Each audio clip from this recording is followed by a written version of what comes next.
Hola, hola, ¿qué tal? ¿Cómo están? Bienvenidos a Directo a tu CPU por Telestar Televisión Supercable Canal 3. También estamos por Canal 11 en la ciudad de Huancayo, hacia el centro del Perú, y a nivel internacional por Virtual Televisión.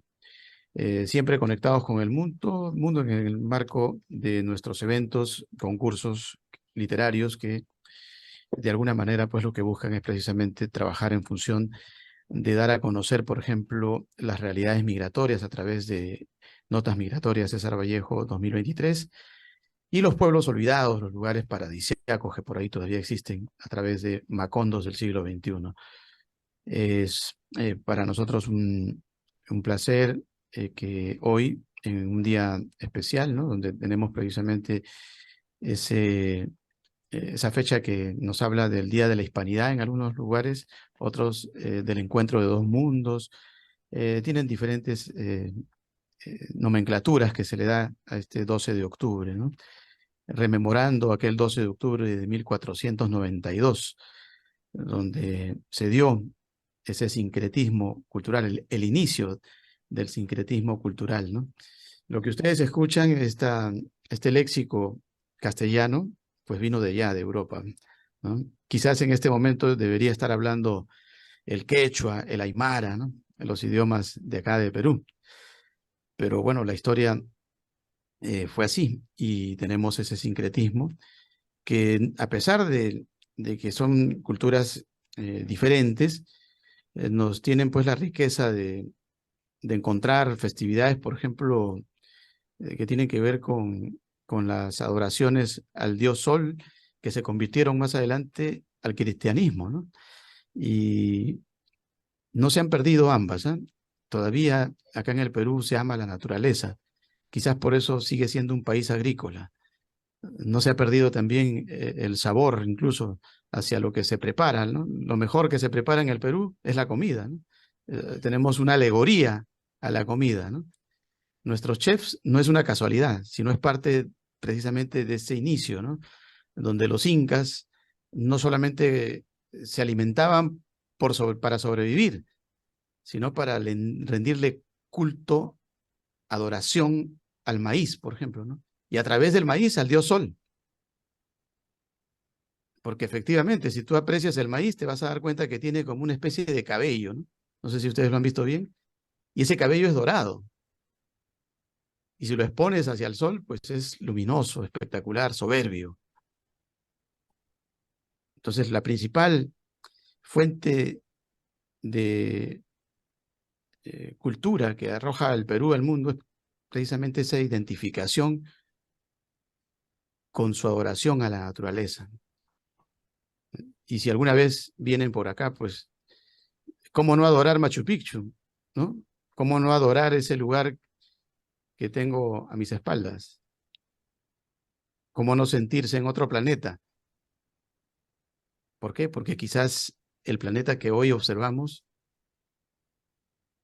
ha destruido aquel soberbio Machu Picchu, ¿no? Y lo continuamos destruyendo, lamentablemente. Eh, es simplemente un preámbulo un tanto como que eh, hablar en voz alta, ¿no?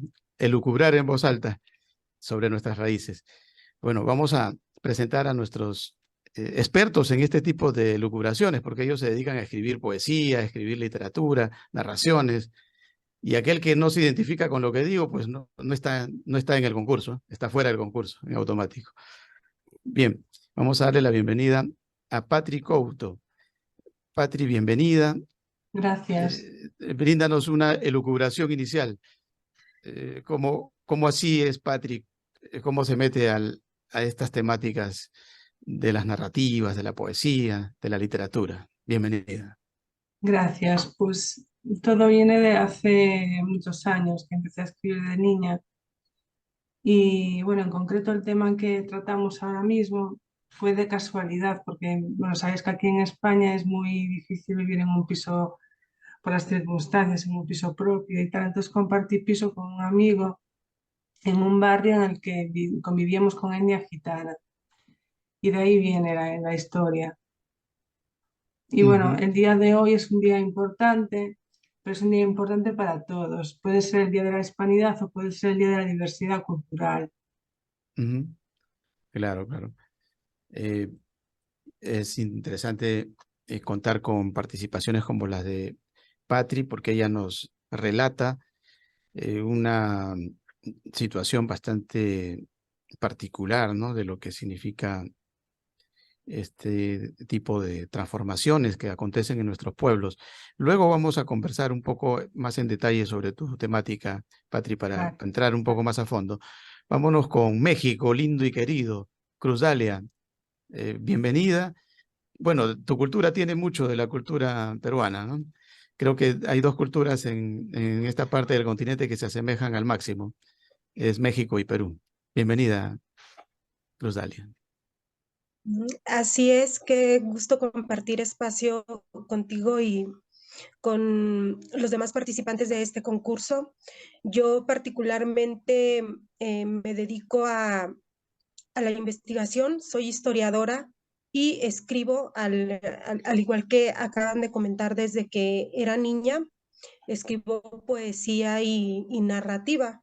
Y soy de una comunidad, esto sí es importante mencionarlo, porque como dijo por ahí un filósofo, eh, yo soy yo y mi circunstancia. Yo soy originaria de un municipio, de una zona, digamos, un poco rural de México, en el estado de Zacatecas, donde el fenómeno de la migración es histórico y cultural. O sea, acá la migración se da muchísimo y la mayor parte de la población migra hacia Estados Unidos. Y precisamente observando como historiadora y como escritora esta realidad, decidí escribir un poco sobre ella y después cuando vi la convocatoria, pues creo que se adecuaba perfectamente para mostrar y visibilizar pues esta realidad de mi comunidad.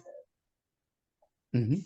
Bien, luego nos vas a dar algunos detalles al respecto. Vámonos con Teresita, Teresa Rubira. También Sí, volvemos a la madre patria, España. Bienvenida, Teresa. Coméntanos un poco gracias. Sí, sobre tu narrativa, sobre tus raíces, sí. por ejemplo, en torno a la escritura. ¿Por qué? ¿Qué te llamó? Bueno, desde siempre también coincido con las dos compañeras y ante todo también mucho gusto en conoceros. Desde siempre me había inclinado por la escritura y sobre todo por retener todo aquello que pensaba que se iba a perder. Yo soy de un pueblo, Híjar, de Teruel. Teruel es una zona bastante despoblada. De hecho, salió un eslogan que decía, Teruel existe. Efectivamente, existe y es hermoso, pero hay pueblos, pues eso, que la despoblación los ha ido minando. Y en mi tierra, en mi zona, en mi pueblo concretamente, nosotros vivíamos en totalmente zona rural, en una torre perdida, y ahí se desarrolló mi infancia. Entonces todo aquello se ha ido destruyendo y yo me resistía a pensar que aquello se había acabado. Desde luego dentro de mí, en mi interior, no. Con lo cual, si yo lo tengo, lo puedo plasmar y no se va a perder para el resto del mundo. Entonces, rescatando mis vivencias y rescatando todo aquello que sucedió en aquel tiempo, rescato también un poco, aunque los muros ya no estén, ya hayan caído, pues rescato un poco también la historia de mi pueblo, de mis raíces y esa tierra que tanto amo. Ujú. Bueno, luego nos conversas algo más al respecto. Vámonos con Marco Antonio Valencia Calle, de Popayán, Colombia. Bienvenido, Marco Antonio. Un placer conectarnos con Colombia, siempre también un lugar espectacular, ¿no? Donde la alegría nunca deja de estar presente. Bienvenido, Marco Antonio. Jorge, compañeras, colegas, muchas gracias por esta oportunidad de conversar sobre un tema tan sensible para la humanidad. Yo vivo en el departamento del Cauca, tal vez la zona más violenta de Colombia, por razones de política. Tenemos mucha guerrilla, mucha minería ilegal, muchísima violencia, porque es una zona muy montañosa y difícil para el Estado acceder y llegar allá. Y entonces la gente vive constantemente migrando, saliendo de un lugar y llegando mucha gente que al conocer la realidad, pues tiene que volverse a ir. Segundo, Payán queda muy cerca a la frontera con Ecuador y es muy triste que desde hace muchos años yo tengo que viajar por carretera panamericana, que es una vía central que cruza toda América, Y salgo todos los días entre 5 y 7 de la mañana y me encuentro hordas y hordas de migrantes venezolanos camino hacia Latinoamérica, a Ecuador, Perú, Bolivia. Y es muy triste, llevan niños, llevan muy pocas pertenencias y yo todos los días me hago la pregunta cómo esta gente puede vivir ese drama humano, o sea, su sobrevivencia, su salud. Deben vivir circunstancias muy duras en sus países de orígenes para someterse a caminar por días y días en una Panamericana. Y eso me ha sensibilizado muchísimo sobre el tema. Yo escribo opinión en un periódico local y he escrito pues sobre el tema y cuando llegó la convocatoria, pues vi una gran oportunidad para hablar de la circunstancia, pues que me toca verlo todos los días, niños, mujeres y muchos jóvenes sin esperanza, tal vez en busca de una oportunidad nueva. Bien, bien. Bueno, luego conversamos un poco sobre los detalles de tu escrito. Vámonos con Patricia Couto Leal. Ella es natural de Santiago de Compostela, ¿no? Eh, Nos hablas de la niña de los calcetines rotos. Por ejemplo, la discriminación que hay en torno a algunas cosas, ¿no? Manolito no come donas, te preguntas. No También él no es más que un exiliado de su destino, ¿no? A veces pasa eso también, a veces decimos eso. Nos hablas de la gitana, nos describes a la gitana, un poco de situaciones que rondan nuestra esquina, lamentablemente, ¿no? Son como una especie de manía que tiene el ser humano de andar discriminando o fijándose en los demás, menospreciando lo que le rodea. Coméntanos un poco al respecto, Patria. Pues sí, a ver, lo de Manolito no come donuts viene porque yo cuando tenía 16 años había hecho un voluntariado en colegios salesianos. Entonces, claro, era un colegio que su radio de acción cogía varios barrios de la ciudad. Uno de ellos era un barrio un poco más marginal en el que vivían gitanos. No, o sea, quiero decir, era el barrio, coincidía eso, esa situación, ¿no? Entonces, bueno, conocí a un niño haciendo ese voluntariado que era muy especial porque él se sentía, yo notaba que se sentía discriminado respecto al resto de los niños. Los niños lo miraban, decían que los niños lo miraban mal por el hecho de ser gitano. Es decir, él vivía una realidad muy propia. Su madre era prostituta, vivía con su abuela, llegaba a la hora de comer y se nos quedaba mirando. Entonces, claro, ese enfrentarse, o sea, era una amalgama de diversidad, ese voluntariado. Había niños de todo tipo, pero uno de los niños era diferente porque era gitano. No era diferente a mi mirada, pero era diferente al resto de los niños. Entonces, bueno, era una forma de, me centré en él porque era una forma de ayudarlo, lo llevaba de la mano a la clase de pintura, etcétera.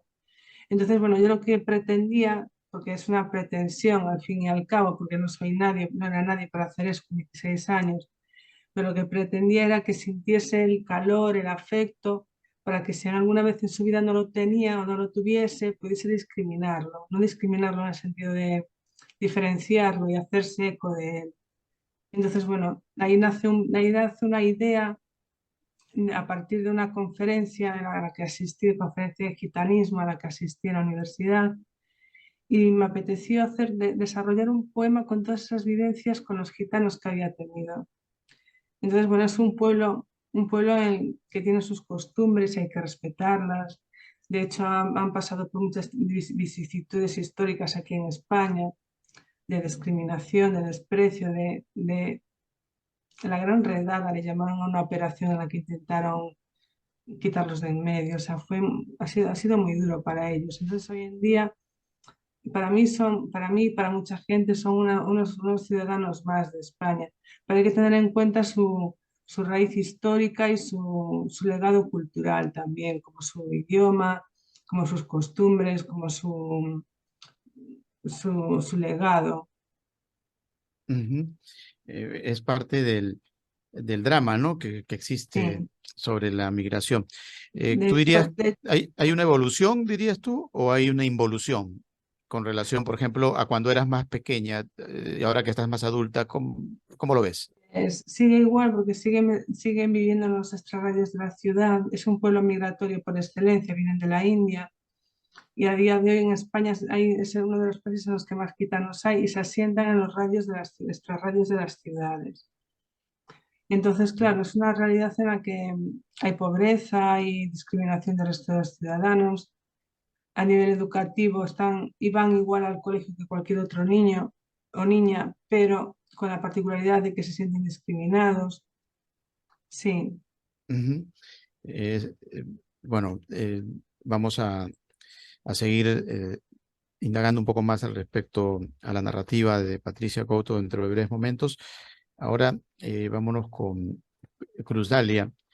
Cruz Dalia, que también nos plantea dentro de su temática como licenciada en historia, claro, tiene un manejo un poco más profundo quizás de lo que nos plantea. Por ejemplo, ella en el título tenemos polillas en la madera.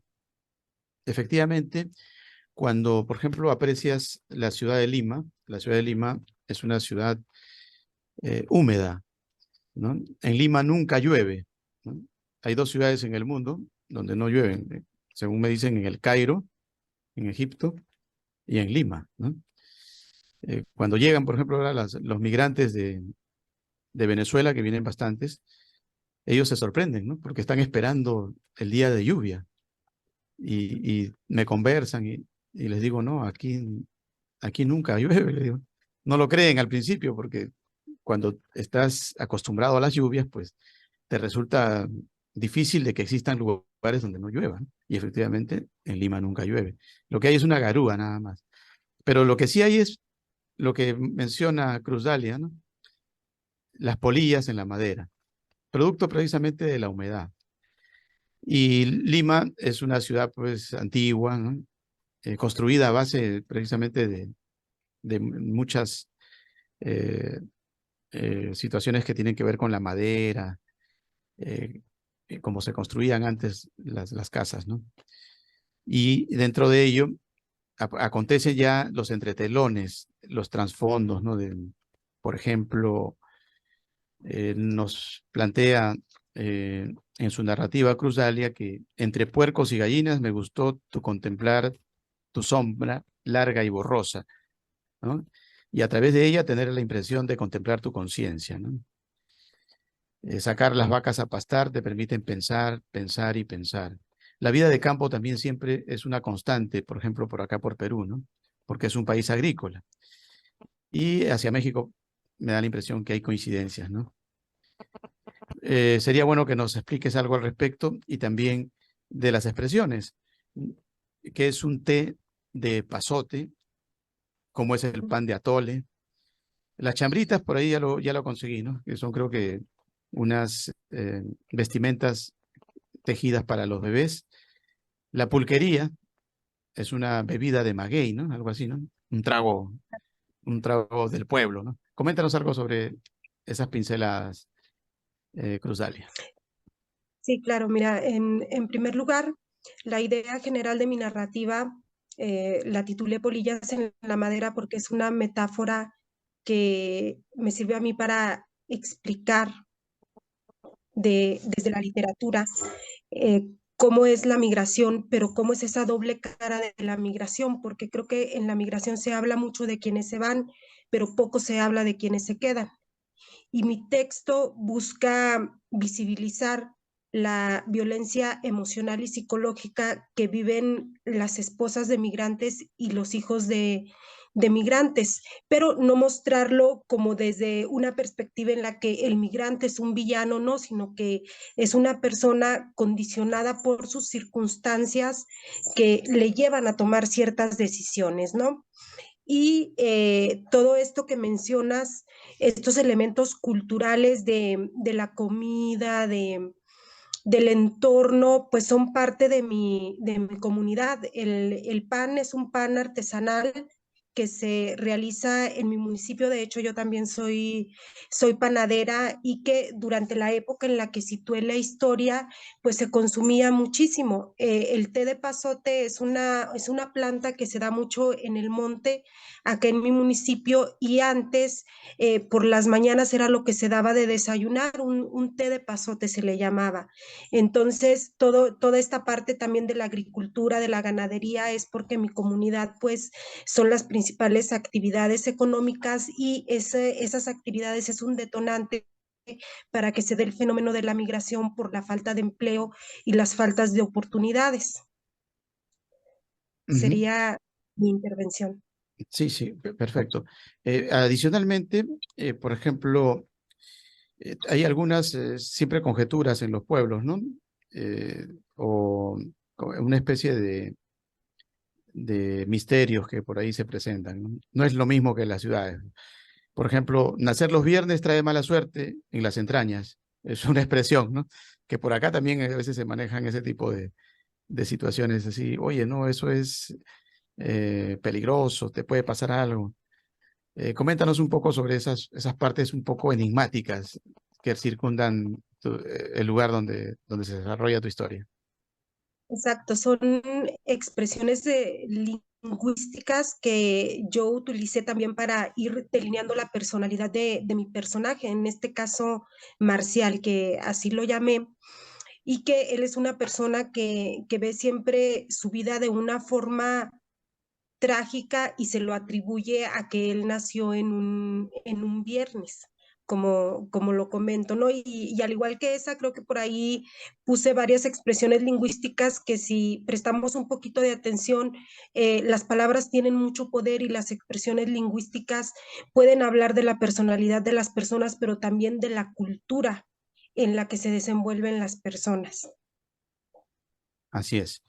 Y bueno, es parte de la evolución del pueblo también, que poco a poco va superando, pero siempre se mantienen, ¿eh? Porque tú vuelves a visitar esos pueblos en la actualidad y todavía hay ciertos misterios, ¿no? Que incluso le dan un sabor muy particular al sitio, ¿no? Y tú dices, oye, sí estoy aquí, ¿no? O sea, sientes que llegaste con tan solo escuchar a la señora que por ahí te cuenta un misterio, ¿no? Y bueno, es parte de la convivencia y de la vida de nuestros pueblos. Vámonos con Teresa María Rubira. Ella está allá en España, pues creo que es de Teruel, ¿no? Si tengo entendido. Ella nos dice, por ejemplo, que las lápidas con fotos de pronto ayudan a recordar a los difuntos, ¿no? A veces Sí, tú te puedes acercar a un cementerio y si sí. no ves la foto, de pronto lees el nombre, pero olvídate, ya lo perdiste, ¿no? Lo perdiste en el tiempo.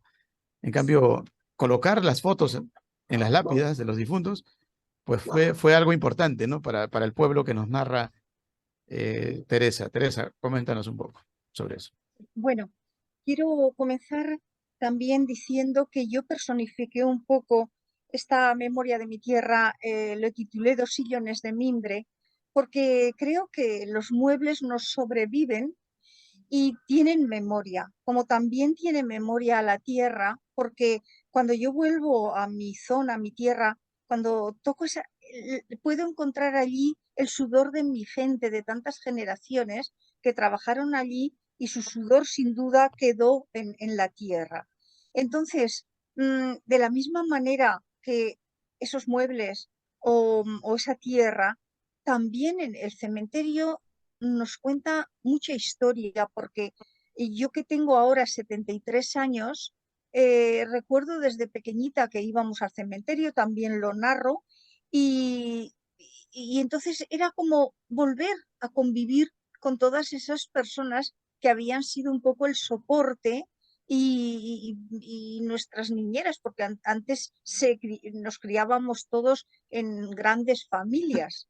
Y bueno, para mí el cementerio tiene una gran parte de los recuerdos y de la historia del pueblo, y los muebles y la tierra. Entonces, yo nací en tiempo de espigas cosechadas, en un junio, y eso creo que me marcó y me determinó. Hablabas antes del sol, de la luz, de ese maíz con cabellos Ujú, dorados. Ese es el que hemos vivido, hemos tocado. Entonces, todo eso yo quería ensamblarlo y ponerlo a través de los ojos de esos 2 sillones de mimbres, que por cierto yo los conservo, los tengo aquí conmigo y pienso siempre cuánto me pueden contar esos 2 sillones de mimbre que vienen desde, bueno, desde tiempo inmemorial y de mis antepasados y otros que no eran tan cercanos, pero que también tenían mucho que ver en mi vida. ujú. Y todavía se mantienen los mimbreros que mencionas. Hay una tradición familiar para la confección de artículos de mimbre, ¿no? Ahora ya no se conserva tanto. Lo cierto es que en su día había mucho el mimbre y el esparto, que es otro material, pues se hacían muchos muebles, quizá porque era lo que se producía allí en el pueblo y era más barato. La madera no era de tan buena calidad. Las maderas se utilizaban más para troncos de tejados y que todavía también se conservan. Y cuando hablaban antes de las polillas, bueno, pues en fin, esas maderas también están carcomidas, pero también tienen su memoria. Y esos detalles a mí me marcan mucho. Y cuando vuelvo a mi tierra, pues porque no he dicho que nosotros también fuimos personas que nos tuvimos que marchar de allí, como se tienen que marchar todas las personas que no tienen nada material en busca pues de nueva vida y en busca de algo para poder comer. Pero también quiero insistir en que no nos vamos nunca del todo. Creo que nos vamos en un 70, pero hay un 30 que se queda allí, un 30 nuestro, que es lo que realmente nos recibe cuando volvemos, porque se queda allí mucho trozo nuestro. Ujú, sí. Siempre va a haber parte de nosotros. Bueno, para que la casa exista, decía César Vallejo, hace falta el hombre, ¿no? Sí. Porque si no, Para que la casa la casa es un cementerio en todo caso, ¿eh? Cierto. Bueno, de Sí. hecho, la casa donde nosotros vivimos, una torre perdida, un día volví, nadie me había avisado y era todo, pues una era plana, se había derrumbado y bueno, fue tremendo el dolor que sentí. Y todavía me llevé una teja de recuerdo y unas piedras para conservarlas pero aquello sigue siendo el lugar donde tengo mucha parte de mi vida, de la mía y de mis antepasados. Y vuelvo siempre que voy al pueblo, vuelvo a ese lugar concreto que tanto me habla, que tanto me dice y en donde tantas respuestas encuentro. Ujú. Bueno, hay coincidencias entre lo que plantea, por ejemplo, Cruz Dalia y también lo que estás planteando tú, y casi todos a su estilo, Patricia también. Ahora nos vamos a Popayán, a Colombia, y tenemos a nuestro hermano Marco Antonio, que también nos habla algo por el estilo, porque, claro, hay una coincidencia que por ahí la encontramos al inicio de su narrativa, donde dice, frente al pelotón de fusilamiento, dice José Arcadio Buendía en Macondo, ¿no? Y él Sí. dice, imagino pronto serían fusilados, ¿no? Y así comienza. O sea, te inspiras un poco en el Macondo original, Marco Antonio. Coméntanos un poco sobre tu inspiración. Bueno, la idea del poema se llama La balada de Juan el Desterrado. Juan es el nombre más común, ¿no? Y aquí le decimos Juanas a todo el grupo de mujeres. Las que acompañaban a Simón Bolívar eran las Juanas en genérico y todas eran Juanas, ¿no? Dentistas, cocineras, enfermeras, le decían Juanas. Y en mi tierra, pues que la mitad de la población es negra, la otra mitad indígena y otro poco de mestizos, pues siempre hay nombres muy genéricos y muy comunes. La idea era hablar un poco de lo que estamos celebrando hoy justamente, que son el encuentro de dos culturas. Y nos desunen muchas cosas y siempre estamos en conflicto y siempre estamos no solamente desterrando al otro, sino obligando a que al otro se vaya. Pero hay algo que sí nos une y es la religión. Y en mi ciudad, por ejemplo, Popayán, tiene fama de celebrar las mejores Semanas Santas en Latinoamérica. Es una ciudad de turismo religioso y tenemos muchísimas iglesias, pero muy grandes, muy exóticas, con muchas custodias, coronas y aparatos religiosos importantes. Y en todas las culturas que encontramos, el indio, el negro y el mestizo, encontramos la religión. Y quise centrarme en hablar de eso. Tal vez la fe de la persona que se va es la que lleva, lo único que lleva. Y la pregunta que me hago es, ¿dejamos el infierno en busca del paraíso o dejamos el infierno para encontrar otro infierno, no? Entonces, esa preocupación de pensar, bueno, ¿quiénes somos? ¿Qué nos une y qué nos llevamos? Y bueno, la respuesta que yo me doy seguramente es muy simple y habrán otras más, pero creo que lo que nos llevamos en el corazón es la fe, ¿no? Y es la fe, pues en este caso, predominante, que es la fe católica. Ujú.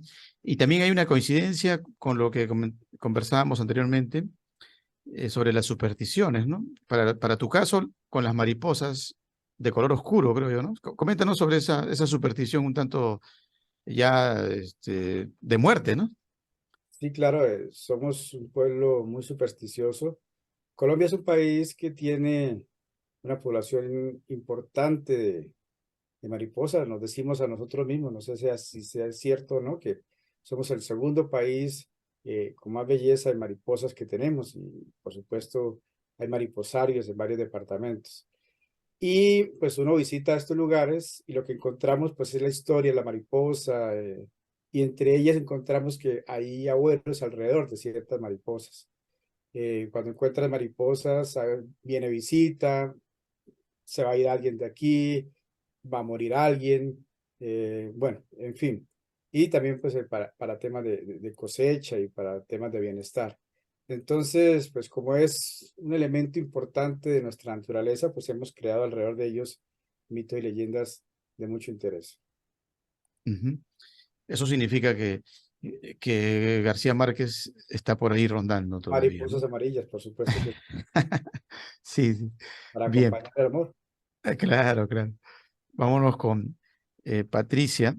Patricia nos narra pues la parte poética ya, ¿no? De la paya es el título. Pero a propósito de poesía, ¿cómo encuentras, si lo has estudiado, si lo conoces, a César Vallejo, Patricia Couto? Coméntanos algo sobre él, que se te venga, Pues, ¿no? pues sí, no, no, o sea, en el instituto no lo estudié, pero luego sí he investigado sobre él. Y me transmite mucho su forma de hacer verso, porque junta, bueno, la forma rítmica de cómo él transmite el verso. Hace poco hice un post sobre él y bueno, lo acompañé con un verso de los Heraldos Negros. Y bueno, sí, es un poeta que me transmite mucho. Lo poco que conozco de él sí me transmite. Ujú.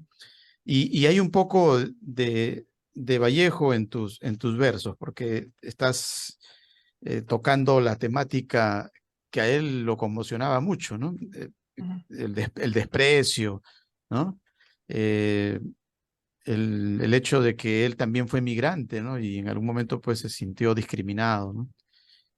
Hay una especie de acercamiento vallejiano en tu narrativa, ujú. literalmente, Patricia.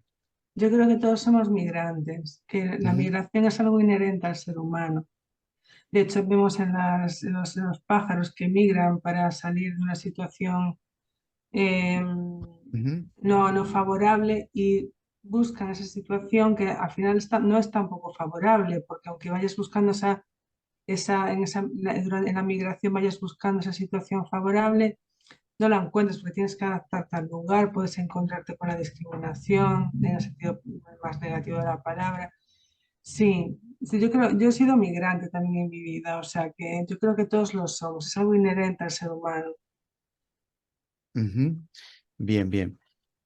Vámonos con Dalia, o Cruz Dalia nos dice, en su parte narrativa, pues algo coincidente con Vallejo, que Vallejo pues decía, yo nací un día que Dios estuvo enfermo, ¿no? Y pues, su personaje de Cruzalia también se condena a sí mismo, ¿no? Esa condena es vallejiana. Coméntanos un poco qué sabes de Vallejo, qué te gusta o no te gusta de su poesía, Cruzalia. Claro, sí. Pues al igual que comentaba ahorita la compañera, yo también lo poco o mucho que conozco de él me gusta y me inspira. Me gusta también cómo estructura sus versos, la armonía e incluso el ritmo, ¿no? En su poesía, y por supuesto que también me gusta muchísimo las metáforas que utiliza para hablar de esto que comentabas hace rato sobre mi trabajo, que es la conciencia y el autoconcepto que creamos las personas sobre nosotros mismos, y que finalmente es un eje clave también, como bien comentas, en mi trabajo. Entonces, muy afortunada de estar participando en este concurso, de coincidir con todos ustedes, y además que sea en una convocatoria que es en honor a un escritor tan importante y de quien me gusta su trabajo. Bien, bien, Cruzalia. Cruzalia anota, la escuela no se hizo para nosotros. Leer, escribir y saber contar es suficiente. Algo que se repite, ¿no? Y que nadie hace por salir de esto. ¿Qué nos puedes comentar sobre eso, no? Hay todavía ciertas escalas a las cuales no todos podemos llegar, ¿no? Hay escalas prohibidas para gran cantidad de muchachos, incluso que quieren, más allá de leer, escribir y saber contar, aspirar a profesionalizarse, por ejemplo. Algo que nos puedas decir al respecto, Cruzalia. Claro, y eso también es muy importante, y voy a hablar específicamente de mi comunidad porque es la realidad en la que está inspirado mi relato y la época, ¿no? Porque yo lo situé en la segunda mitad del siglo XX. ¿Por qué? Porque en este momento solamente existía en mi comunidad hasta el nivel primaria, y la mayor parte de la población terminaba la primaria o se quedaba. Estoy hablando de la generación que es, por ejemplo, de mis papás, y eso era determinante para que las personas migraran. Posteriormente, llegó la educación secundaria, bueno, que acá es la secundaria y el bachillerato, y apenas recientemente la educación superior. Y esto también es súper importante porque son cosas que te condicionan socialmente, aunque parezca que no, parezca como muy fácil que una persona se supere académicamente, pues cuando tienes toda una serie de condiciones sociales, económicas y culturales que te dicen lo contrario, pues es muy complicado, ¿no?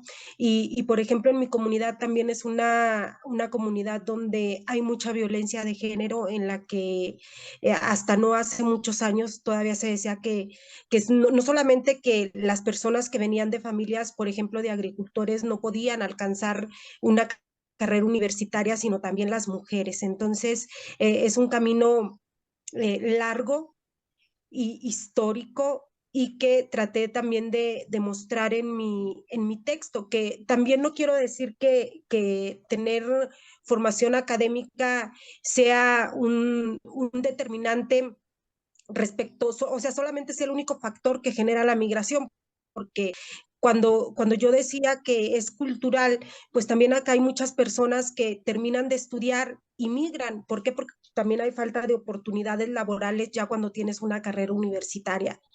No obstante, en la época en la que situé mi historia, sí era muy importante, pues porque no existían todas estas plataformas educativas, y porque la única opción era o dedicarte a la agricultura y ganadería, que era también muy mal pagado, o migrar. Y por lo general, aunque muchos no quisieran migrar, terminaban haciéndolo, ¿no? Yo, por ejemplo, mi papá también fue migrante, mis hermanos son migrantes, y la mayor parte de las personas que conozco tienen familiares migrantes o han migrado. Y esto me lleva a comentar lo que decían hace un momento, pues que de cierta forma todos somos migrantes o todos estamos relacionados de forma directa o indirecta al fenómeno de la migración. Bien, gracias, Cruzalia. Vámonos a recibir a Jaime Rodríguez Mate desde Génova, Italia, ¿no? Que él tiene un texto titulado Las auroras marítimas de Grecia. Él es de nacionalidad español, pero hijo de colombiana, tengo entendido, de acuerdo a la información que hemos recibido. Sí, hola, muy buenas. Bienvenido, Jaime. Coméntanos un poco sobre las auroras marítimas de Grecia y también sobre esa migración, porque si tu madre es colombiana, pues de alguna manera la migración está contigo, ¿no?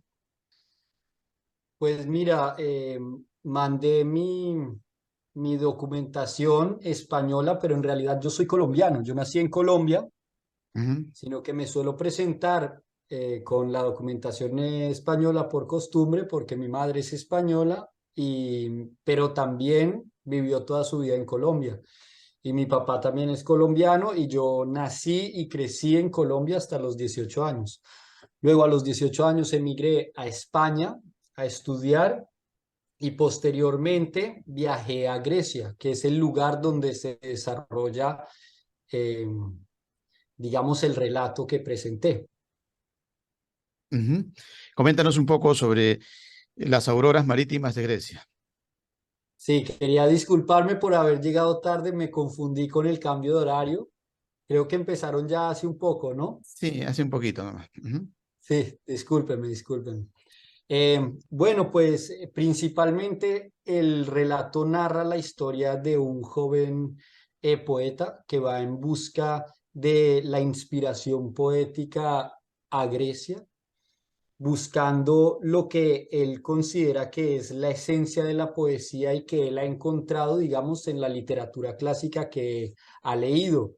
Los textos homéricos, por ejemplo, la Odisea, la Ilíada, y él encuentra que en esos textos tan antiguos, pero tan esenciales para la historia de la literatura, está la inspiración, digamos, prístina de lo que él considera la poesía. Entonces él va en busca de eso y hace esa migración hasta ese país desconocido y tan lejano de sus orígenes. Pero el relato no solo trata esa búsqueda, digamos que en esa búsqueda él va a encontrar también algo que es mucho más profundo quizás que la poesía, pero que hace parte de ella de alguna manera, y es la amistad y la solidaridad en las dificultades por las que él pasará, ¿no? Luego, más adelante, el relato se entrelaza con un reencuentro que él va a tener con esta amistad en Francia, en otro viaje en el que irá a trabajar a la vendimia a Francia y encontrará mucha gente y se conformará este tipo de familia con la que ellos aprenderán a sobrevivir de la manera más unida posible, ¿no? Para superar la adversidad, porque creo que ese es un fenómeno muy importante que nos sucede a todos los que en algún momento de nuestras vidas nos alejamos del país en el que vivimos, y es que la ausencia de la familia y de las personas que conocemos genera un vacío muy, muy grande que logramos de alguna manera quizás hasta mágica rellenar con un montón de personas que están, no un montón, pero algunas personas que están en esa misma situación y que se solidarizan con uno y le ofrecen quizás ese lugar, esa fraternidad profunda que lo ayuda a uno a superar muchos momentos difíciles, ¿no? Entonces quizás el relato trata de eso. Sí, bien, vamos a puntualizar un poco más con Jaime, ya que recién ingresó. Háblanos un poco sobre Tesalónica, también algunas anotaciones que tenemos ahí, por ejemplo, qué es comer giros, ¿no? Creo que son carne asada, algo tipo shawarma, me imagino, de acuerdo a lo que estaba buscando por ahí. También háblanos del Steki Metanastón, ¿no? El Ateneo de Inmigrantes. Sí, Ajá, sí. sí. Explícanos un poco sobre esas Bueno, pinceladas. Tesalónica, digamos que en mis 18 años que ya llevo viviendo fuera, los he pasado mayoritariamente en ciudades costeras del Mediterráneo, ¿no? Génova es un puerto muy famoso, Tesalónica también, y he estado mucho tiempo también en Barcelona, pero he recorrido pues muchos otros lugares de las costas del Mediterráneo y como todos los puertos del Mediterráneo, más o menos, se caracteriza Tesalónica por ser un grandísimo golfo cerrado así, ¿no? Génova también lo es, aunque con algunas diferencias. Y ese golfo se llama Thermaikos Kolpos, ¿no? Y es hermosa Tesalónica, es una ciudad bastante grande, tendrá alrededor de 1 millón de habitantes, no sé exactamente la cifra, y está como muchas otras, delante tiene el mar y detrás tiene pues una gran montaña, ¿no? Que es muy bella y ella está un poco encolinada. La primera parte de la ciudad es plana y luego va ascendiendo hacia la montaña. Tesalónica es una ciudad muy interesante porque ahorita que vi las otras entrevistas que hicieron ustedes y me puse un poco a rememorar el tiempo que pasé en Tesalónica, que fueron 4 años, recordé cómo Tesalónica está llena de gente de todas partes, porque como bien sabrán todos ustedes, o si no, pues lo diré, Grecia ha sido el punto de encuentro de innumerables culturas y cuando tú estás viviendo allí, de alguna manera lo confirmas. No solo viene gente de los Balcanes, de Bulgaria, gente de Macedonia. Yo jamás imaginé que fuera a conocer gente de Macedonia, ¿no? Conocí también albanos, pero luego mucha gente de Afganistán, mucha gente del norte de África, también del África subsahariana, un montón de gente de todas partes. Muchos de los griegos son medio turcos, ¿no? Grecia es un país muy, muy diverso con un montón de culturas que ancestralmente se han encontrado allí y han construido esa cultura tan, tan hermosa que es hoy en día. Em, Ujú. em, que dices que me recuerda a muchas cosas. Sí. Bueno, lo que no nos has explicado mucho es sobre el Ateneo de Inmigrantes, Steki Sí, Metanaston. Ajá. Coméntanos algo eh, sobre eso. sí, bueno, pues el gyros, habías preguntado, primero voy a hacer un pequeño inciso sobre el gyros. El gyros Ah, es una especie le dicen pita gyros, que es una especie de shawarma que se ajá. hace con un pan, sobre todo ellos no utilizan este tipo de pan plano, que en este momento no recuerdo cómo se llama, ellos utilizan más bien un pan más grueso y lo envuelven con patatas y lo hacen pues es girino, creas, que dicen que es carne de cerdo, sobre todo y les encanta y lo encuentras por todas partes y es muy bueno. Y pasando luego al steki metanastón, yo creo que es muy interesante hablar de esto justo ahora, porque el steki metanastón, y me gustaría hacer un inciso un poco extenso si se puede en este aspecto, es una especie, yo lo llamé Ateneo porque no lograba ubicar la palabra precisa, ¿no? Ateneo Ujú, haciendo referencia en España a algunos lugares como el Ateneo de ajedrez o otro tipo de lugares donde se reúnen personas con un interés determinado. Pues este Ateneo de inmigrantes, metanastón, que es la palabra que se utiliza para inmigrantes, es el genitivo plural de los inmigrantes, y Steki es el nombre que se utiliza Ateneo. para la palabra Ateneo. Es un Ujú, lugar que organizaron entre un grupo de personas griegas que tenían cierta orientación política, alquilaron un lugar y se mantenía con un bar. Ahí trabajé yo al menos un año como profesor de español para inmigrantes y conocí, bueno, sobre todo griegos y en especial chicas griegas que eran las más interesadas, pero ahí conocí a muchos inmigrantes y tuve contacto con muchísimas personas y cada una de ellas, pues como yo y como muchos otros, habían llegado a Grecia y derivaban de alguna manera, orbitaban hasta llegar al Steki Metanastón y giraban en torno a él. Y conocí muchas personas, estaba recordando ahora uno que frecuentaba mucho mi clase, que era un afgano que había logrado huir de Afganistán, que andaba en muletas, que había recibido un disparo en una pierna y la había salvado por pura suerte, pero la pierna estaba inutilizada. Me explicaba, recuerdo que la bala le había destruido la pierna porque giraba, entonces el giro había atrapado el músculo. Bueno, cosas de este tipo, ¿no? Conocías gente de muchos lugares. Ahí conocí también unas personas con las que compartí mi casa que pertenecían todas al norte de África, a Túnez y a Marruecos. Yo alquilé una casa de 2 pisos con una exnovia de esa época y en el segundo piso en la casa vivían estas personas y cada uno de ellos había emigrado desde el norte de África, haciendo todo el recorrido hasta Turquía y había entrado de manera ilegal a Grecia. Y varios de ellos, lo recuerdo muy bien, habían logrado sus tarjetas de estadía, sus hojas de estadía, que eran unas hojas que tenían que confirmar cada 6 meses, haciendo huelgas de hambre. Y esas huelgas de hambre es muy interesante, las habían hecho apoyados por grupos de griegos que estaban a favor de la inmigración y de la aceptación de todos los que llegaban, porque los griegos son una cultura muy hospitalaria. Y contrario a lo que se cree o lo que se dice, pues hay muchos griegos que están luchando para que muchas personas puedan sobrevivir y vivir unas vidas dignas, ¿no? Y se organizan los griegos y es fabuloso el nivel de organización política que tienen y yo me moví mucho en esos lugares. Hay grupos de anarquistas que ocupan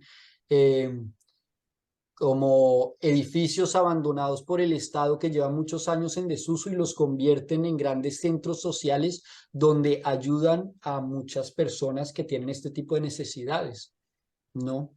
Bien, bien. Bueno, es interesante lo que nos comentas, nos cuentas a manera de recrear un poco tu temática y que nos ubica en una eh, población que para América Latina un poco distante, ¿no? De conocer.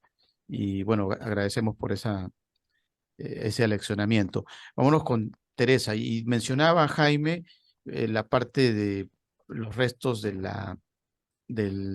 los que vienen, por ejemplo, de lugares en conflicto, como el afgano que nos mencionaba, ¿no? Y también Teresa nos habla de los signos de la posguerra de tu pueblo, ¿no? Esos signos de la posguerra que nos comentas a propósito del momento en el que se vive actualmente entre Rusia y Ucrania, entre Palestina e Israel. Coméntanos cómo es el post, o sea, el día después. Es mucho más atroz incluso que la propia guerra, muchas veces, ¿no? Sí, sí, las historias que yo he escuchado en mi familia han sido desde luego terribles. Luchas enconadas entre las propias familias por distintos ideales.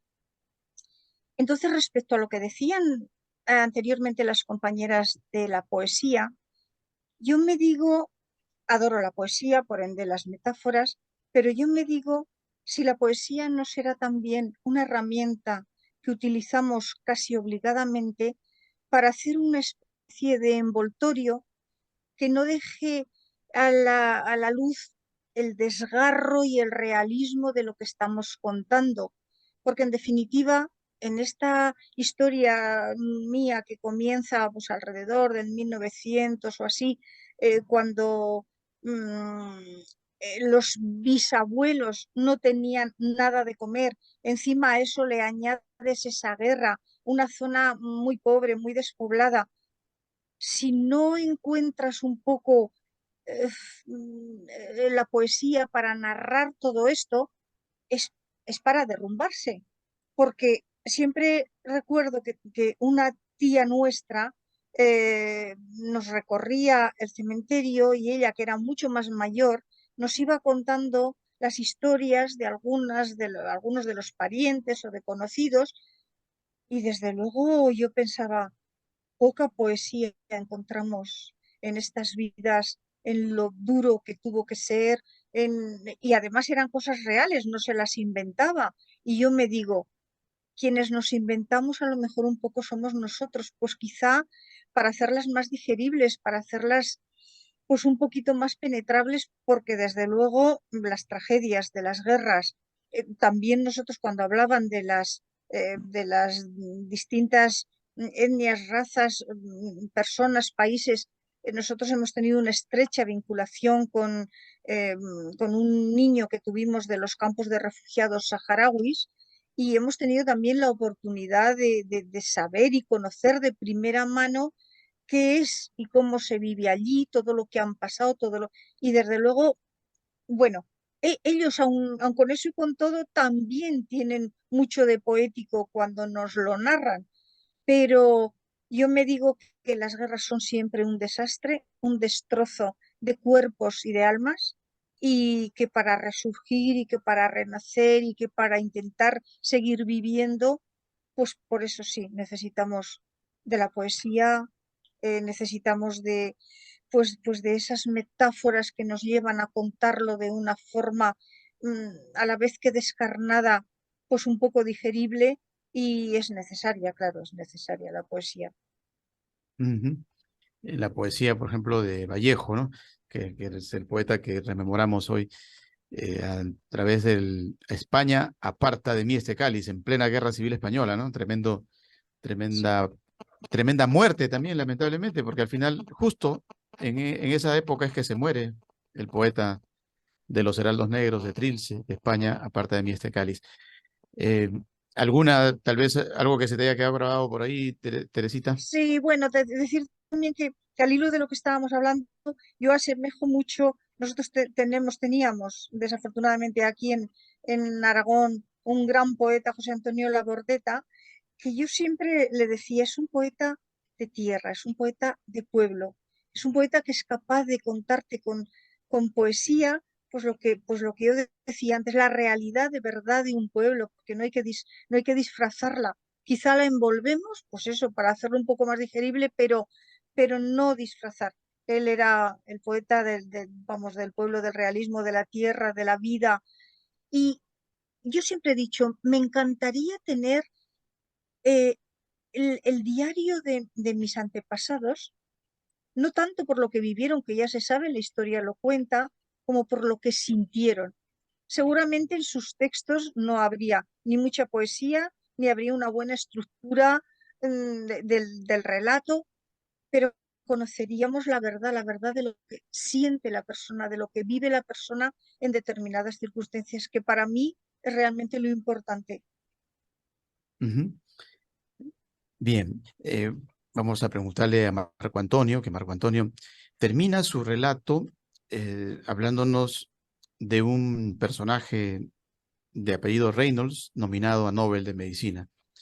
Pero todo lo anterior es como que tratar de llevarlo al reconocimiento, pues en vida, ¿no?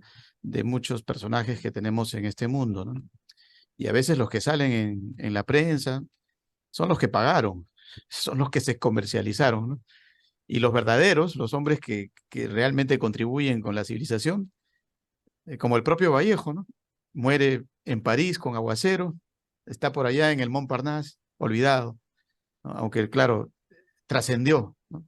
Gracias a su pluma y todavía lo tenemos con nosotros. Pero los gobiernos de turno en su momento, poco fueron lo que hicieron por él, como muchos gobiernos en la actualidad hacen nada por los verdaderos eh, hombres que están haciendo de repente una labor eh, de, educativa, científica, como el caso del señor Reynolds. Coméntanos algo al respecto, Marco Antonio. Mira qué pregunta tan interesante. Mira que en mi ciudad, la ciudad de Popayán, tenemos varios casos sobre el tema. El primer sabio que tenemos en la independencia de Colombia, llamado Francisco José de Caldas, que es el único héroe de nuestra independencia, que es considerado sabio por un lado, pero era un patriota dedicado a la investigación científica, hizo pólvora, fue el primer ingeniero civil que tuvimos y además hizo muchos inventos que fueron tema del sabio Mutis, ¿no? Y de la famosa expedición botánica. Y ahí es donde viene el tema de las mariposas. Bien, el caso es que Caldas tiene el honor de ser candidato a que uno de los cráteres de la Luna sea postulado con su nombre, pero como participó en guerras, pues ese ese nombramiento se le embolató, pero para nosotros esa historia es muy bella porque pues es un héroe patriota dedicado a la ciencia. Luego tuvimos a un genio que estudió más de 5 carreras y le decíamos el Loco Albán, y era militar, periodista, matemático, químico, quería hacer oro, por ejemplo, y tiene investigaciones muy serias al respecto. Y hay mapas y todos los testimonios que tú quieras científicamente de que él inventó el globo aerostático.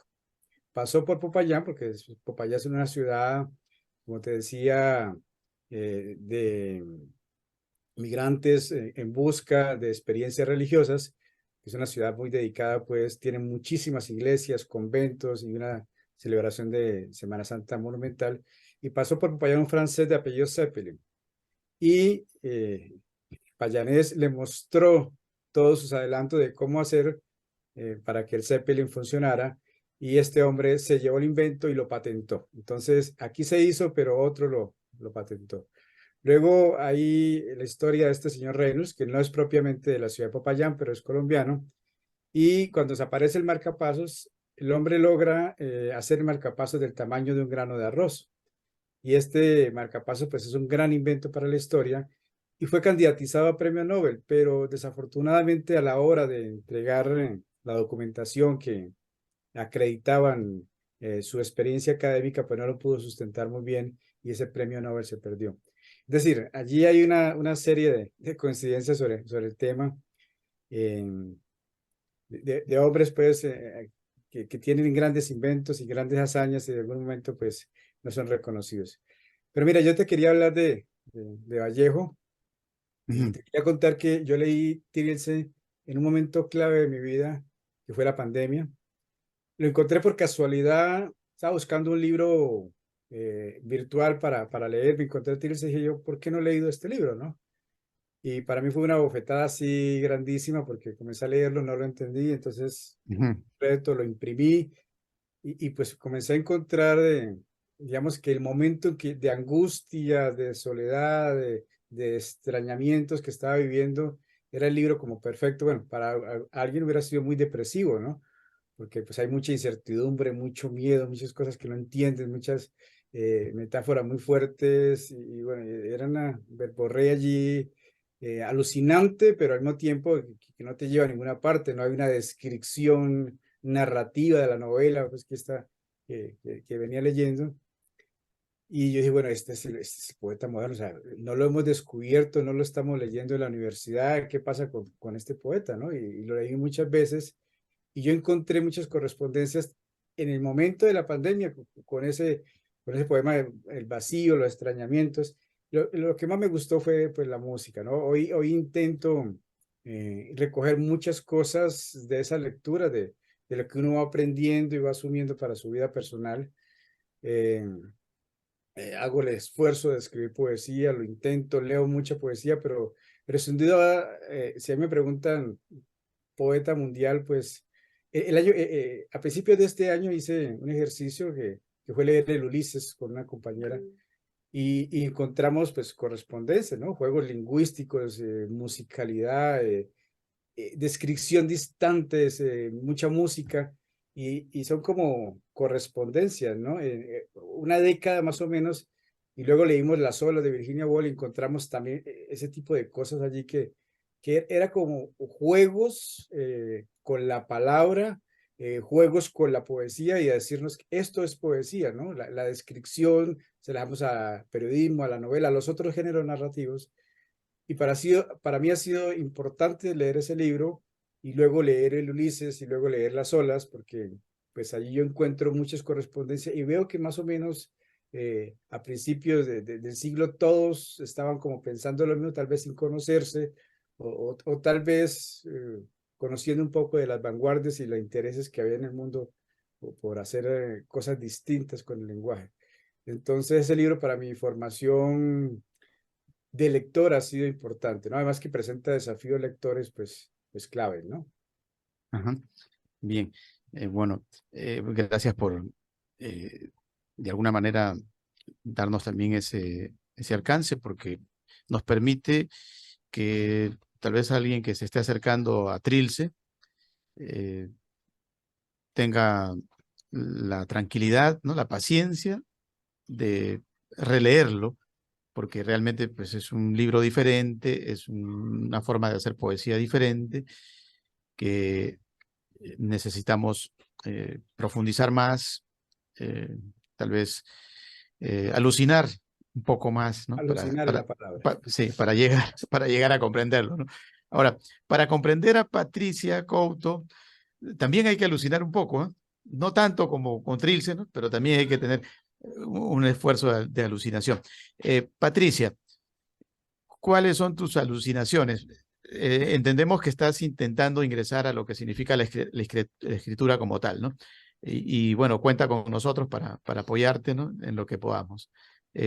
Pero descríbenos un poco cómo es ese afán, ¿no? Cómo así llegas al verso, cómo vas armando el rompecabezas que tratas de decirnos. ¿De la obra que envié o Sí, en general? de todo en general, ¿no? Bueno, pues yo empecé a escribir con 7 años. Lo que pasa es que tuve una visita con la profesora porque no, decía que yo no había escrito. Nos presentamos a un concurso en el colegio y ella me decía, no, tú no has escrito eso no es tuyo. Y yo que sí, que me acuerdo que era un poema de mi tía que había llorado porque le habían robado los claveles en el jardín y me inspiró tanto verla con ese estado de ánimo que escribió un poema sobre ello y la profesora que no, y se quedó ahí. Entonces, bueno, luego seguí, recuerdo que cuando había la máquina Olivetti, no sé si os acordáis, la máquina Olivetti en vez de ordenador, pues escribí con máquina Olivetti un poemario, pero ese poemario lo perdí por las diferentes mudanzas que hice en mi vida, lo extravié, se me extravió. Y luego pues volví a retomarlo hace unos años, hace 4 años o así, volví a retomarlo y bueno, seguí escribiendo poesía y relato de lo que escribía. Y bueno, con respecto a la obra que envié, pues ya te digo, fue una situación de mi vida que se dio de una forma muy concreta y que me inspiró una jornada en la universidad que había visto, me inspiró eso y encontré el concurso de casualidad y dije, bueno, mira, los gitanos son seres migratorios por excelencia y dije, pues lo voy a enviar.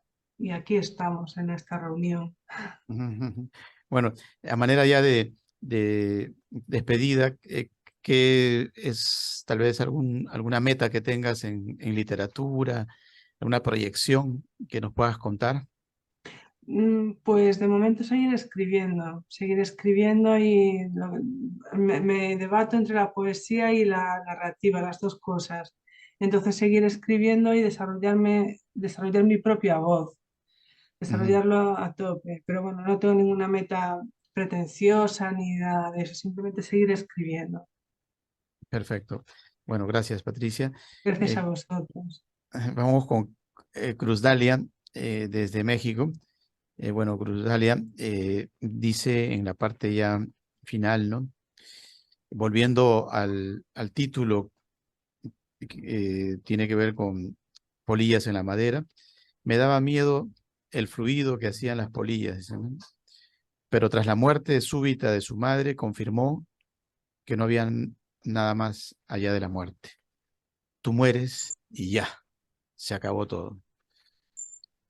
¿Qué nos puedes decir al respecto, Cruzalia? Así de cruel es el final. ¿Cómo podemos superar ese instante? ¿Qué podemos hacer para evitar pensar así?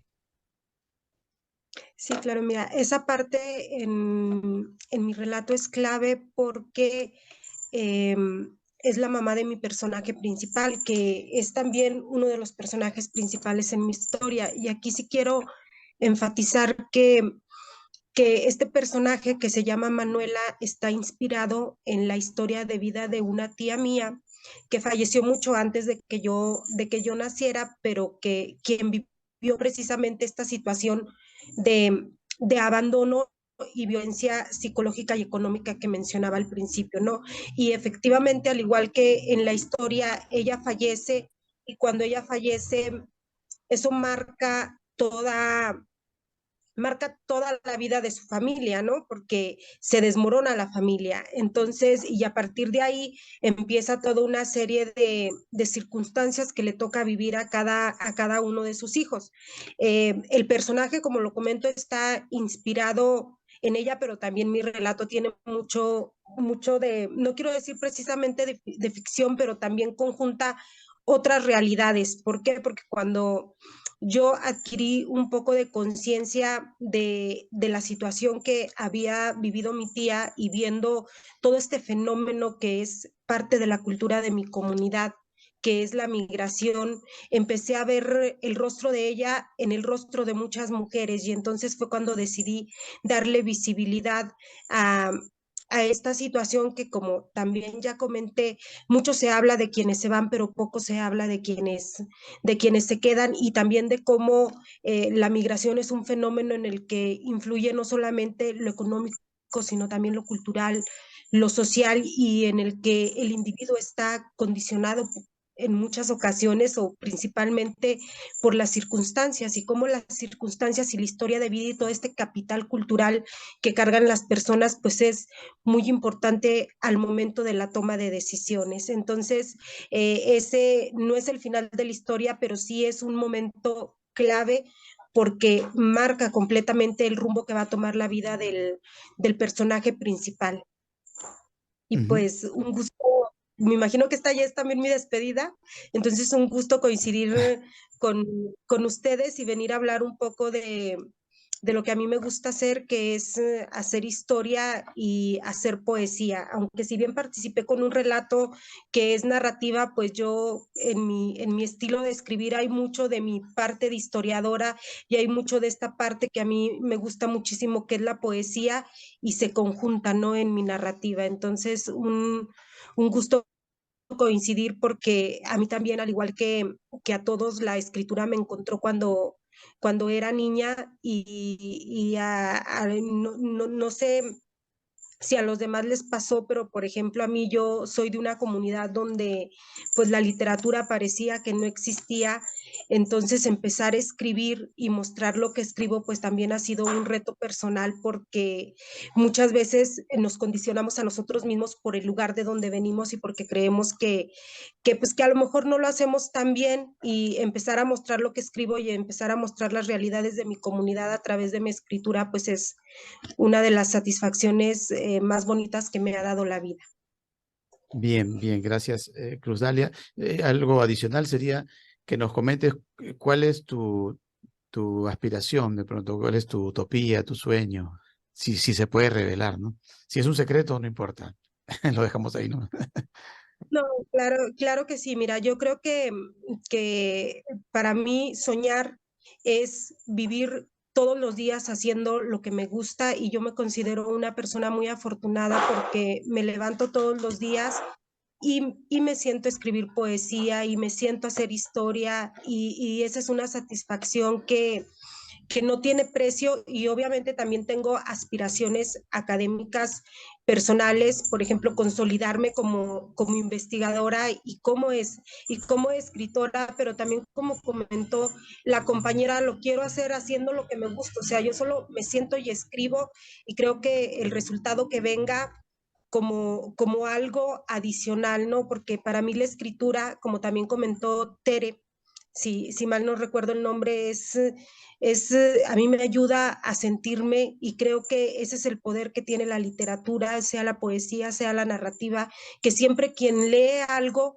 encuentra, siempre está ahí lo que trató de transmitir quien lo escribe. Por ejemplo, en el caso de la poesía, que quien lo escribe, pero también quien lo lee empieza a encontrar algo de sus vivencias en ese texto, ¿no? Entonces creo que eso es maravilloso, y si lo que yo escribo cumple esa función y en algún momento le ayuda a alguien también a sentirse, pues creo que yo ya cumplí mi sueño, y creo que yo estoy viviendo realmente mi sueño, porque no todas las personas pueden decir que se levantan todos los días y hacen lo que les gusta, que lo que sea, ¿no? O sea, lo que sea, en mi caso es escribir y hacer historia, y pues es a lo que...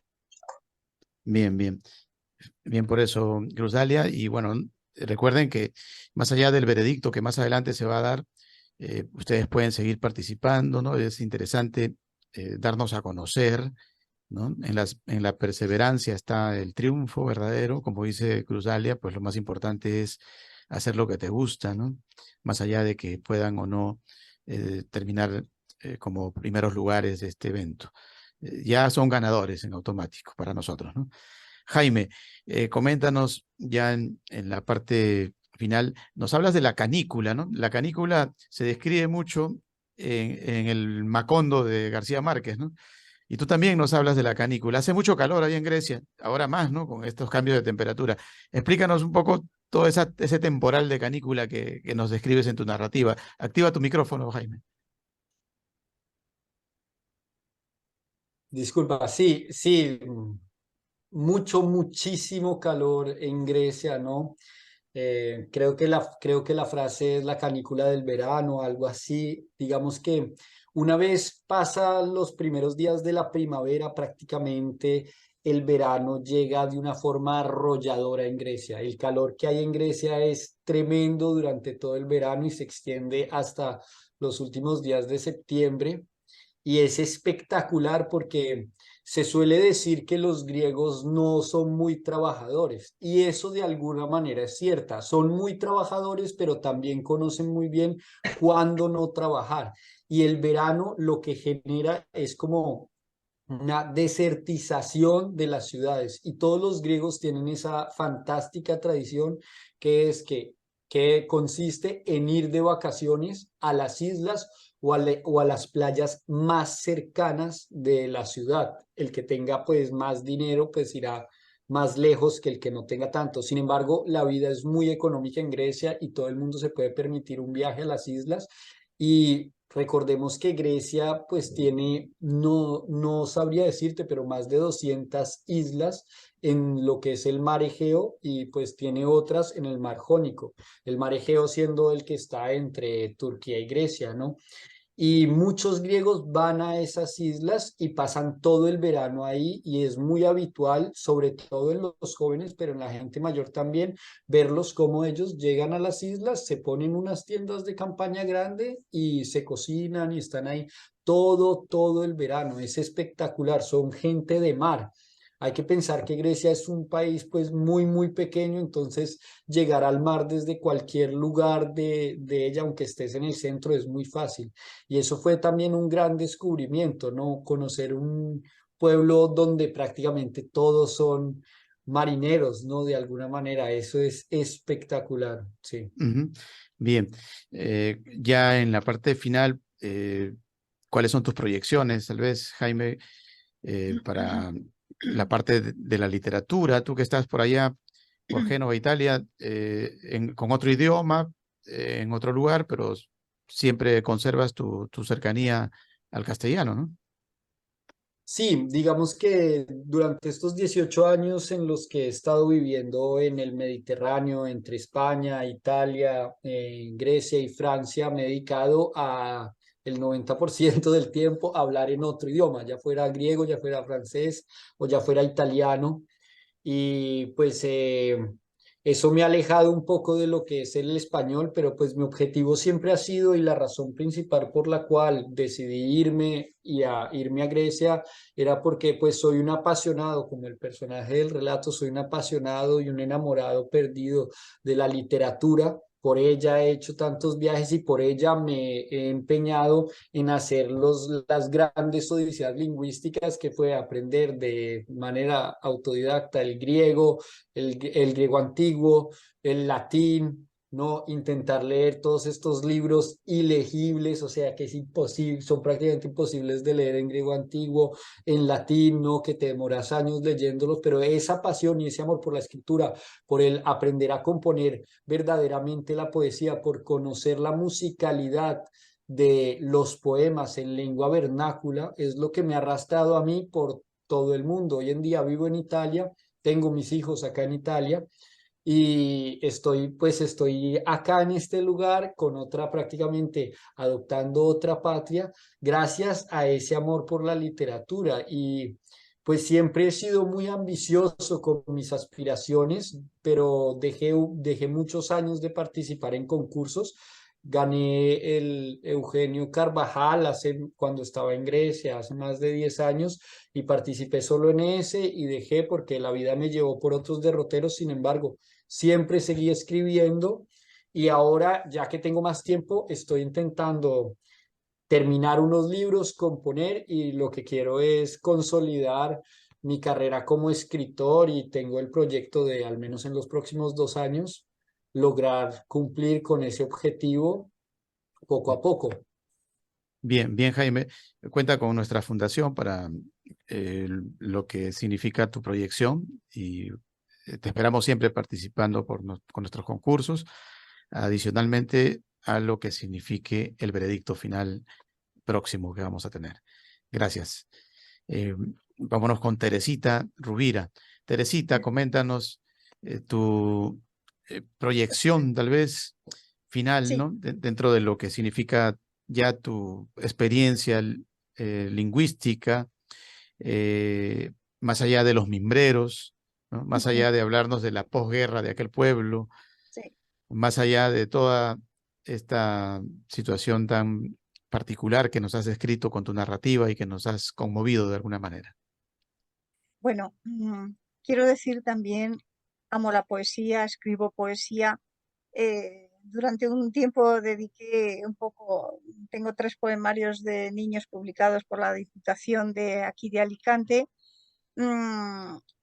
Y en cuanto a los miedos que preguntaba antes, mis traumas, mis miedos, siempre ha sido la noche.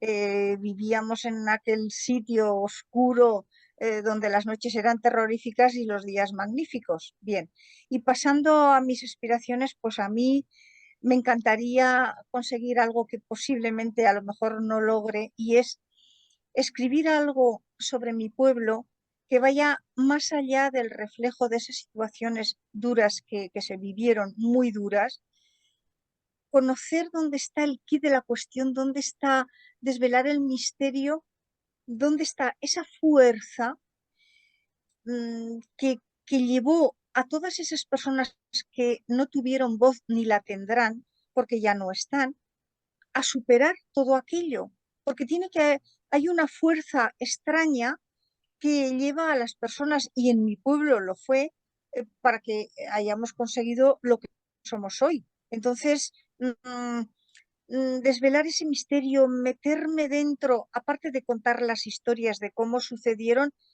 qué pasó. Y me encantaría saber y poder relatar el fondo de esas personas que, viviendo esas historias, consiguieron no solamente sobrevivir, sino dejarnos una herencia a todos los niveles, no tanto en lo económico, que no es el caso, pero una herencia de una sabiduría interior y una forma de afrontar la vida, pues que nos ha llevado a no hundirnos, y no solamente a no hundirnos, sino a superarnos día a día y a saber enfrentarnos con las realidades. Eso es lo que realmente me gustaría.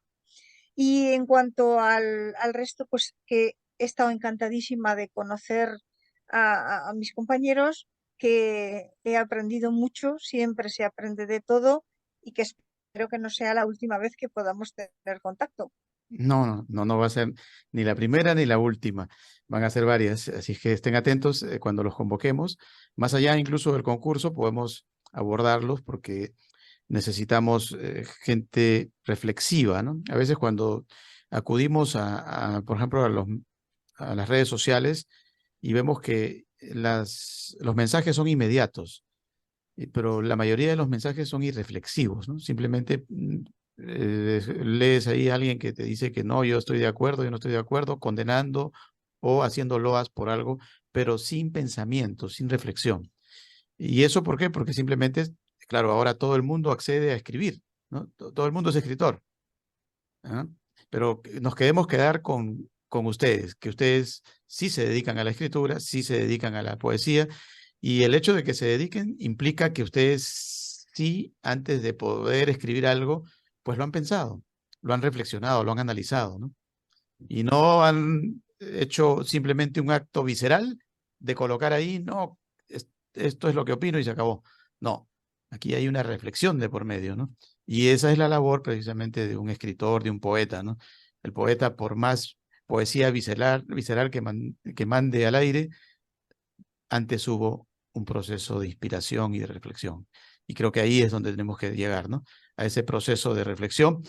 Por ejemplo, para despedirnos de Marco Antonio, que es el que más se acerca de pronto al Macondo de García Márquez cuando dice frente al pelotón de fusilamiento, y él simplemente dice, imagino que pronto serían fusilados, o imaginó que siempre que pronto serían fusilados.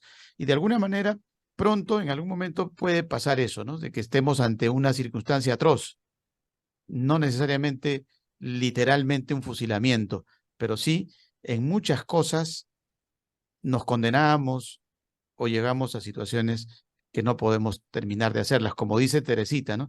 Yo quisiera escribir el trasfondo, ¿no? De cómo, pero ¿por qué?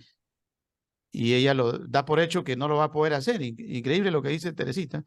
Se rinde. No te rindas, Teresita. No te No, no me rindas. rindo. No, No te rindas. no solamente no me rindo, sino que ya que me permite este tiempo decirles que si alguna vez pueden, entran a conocer mi pueblo Híjar, con H, en la provincia de Teruel, y verán mi pueblo, que es una auténtica maravilla. Híjar también merece ser un Macondo, seguro, lo verán. Tiene muchos matices, muchas maravillas, es un rincón precioso. Y bueno, ¿qué voy a decir yo si es mi pueblo y lo amo? Híjar, provincia de Teruel, con H. Bien, bien. Gracias, gracias, Teresita. Marco Antonio, ¿qué reflexión final nos das desde Popayán, Colombia? Bueno, Octavio Paz decía que la poesía no solamente es sentimiento, porque estamos llenos de desgarramientos humanos, hay que ponerle al corazón pensamiento, y por eso la poesía de Octavio Paz puede parecer en muchos momentos fría y calculada, pero es una poesía profunda y pensada, ¿no? Yo he luchado toda mi vida por ser un escritor, quiero ser escritor, anhelo, digamos, tener el tiempo disponible 100% para dedicarme a escribir. Tengo un libro muy bello que se llama Extrañas Mutaciones, que recoge toda la violencia en Colombia, pero no desde los actores armados, sino desde las personas pasivas, que vimos una guerra de 70 años en mi país desde la televisión, y todo lo que nos marcó psicológica, emocional y afectivamente, ver y escuchar guerra por todas partes. Y además, bueno, yo vivo en el Cauca, y Jaime sabrá qué significa vivir en el departamento del Cauca, territorio de guerra y de sangre de todos los días. Y a mí me ha llamado mucho la atención el tema de la migración, y estoy investigando. Yo pertenezco a la Academia de Historia del Cauca, y estoy trabajando en ese tema, ¿no? Desde mis raíces, pues usted me ve en blanco, pero en realidad yo vengo de África, mis padres son negros, mis abuelos más negros todavía, y pues casados con españoles en Colombia, y a su vez con cruce de indígenas. Bueno, al fin y al cabo, todos somos mestizos en Latinoamérica, pero cuando uno tiene claridad de que yo soy un negro blanqueado, pues vamos entendiendo la posición de dónde hablar, ¿no? Yo sí quisiera, o quiero y pretendo, bueno, ya he publicado 8 libros, en mi país de alguna manera hemos hecho algún trabajo importante, pero la idea es poder hablar a Latinoamérica, poder encontrar las claves, la proyección humana, como lo hizo César Vallejo, como lo hizo Neruda, Octavio Paz, etcétera, etcétera, poder tener una obra que realmente sea representativa de América Latina para el mundo, ¿no? Y creo que el gran tema del siglo XXI es la migración y la guerra. Son dos temas indiscutiblemente que están ahí, a punto para nosotros, las personas que somos sensibles y que lo manifestamos a través del arte, de la escritura, el cine, la música, etcétera, etcétera. Entonces agradezco mucho la posibilidad de convocar a hablar de este tema, de pensar sobre este tema, la migración. Y bueno, gracias a los colegas que también aceptaron la invitación, y gracias a ti, Jorge, por una invitación que para mí en lo personal me honra mucho. Gracias, gracias a ti, Marco Antonio, gracias a todos. Lo único que te diría a ti en lo particular, Marco Antonio, otro día de gloria va a coronar vuestra admirable constancia, como decía Antonio José de Sucre. Y a todos, como diría el poeta de los Heraldos Negros, dichoso el niño que ha caído y aún llora, y el hombre que cae y ya no llora. Bueno, un abrazo a la distancia, recuerden, Telestar Televisión Supercable Canal 3. También estamos por la red Canal 11 en la ciudad de Huancayo y a nivel internacional por Virtual Televisión. Gracias, Teresita. Gracias, Patricia, Jaime, Cruz Dalia, Marco Antonio. Un abrazo a la distancia. Y feliz día de la Igualmente. hispanidad. Y a las culturas. Sí, Igualmente, gracias. un abrazo a todos. Gracias. Chao. Un saludo a todos otra vez.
Grupo Ortiz te ofrece en un solo lugar todo lo que tú quieres encontrar. Consorcio Computelectronic Plaza SAC, donde encontrarás de todo para tu computadora, laptop, tablets, además venta y accesorios para celulares. Gimnasio Fitness Planet SAC, con máquinas modernas de última generación para mantenerte en forma. Baño Sauna Spa Aruba SAC, contamos con cámaras secas, cámaras de vapor, duchas españolas y más. Tu cuerpo y mente merecen relajarse. Cancha sintética Las Terrazas de Ortiz SRL, para que practiques tu deporte favorito. Atención las 24 horas. Grupo Ortiz, te esperamos en la avenida Nicolás Ayón 15498 AT. Grupo Ortiz.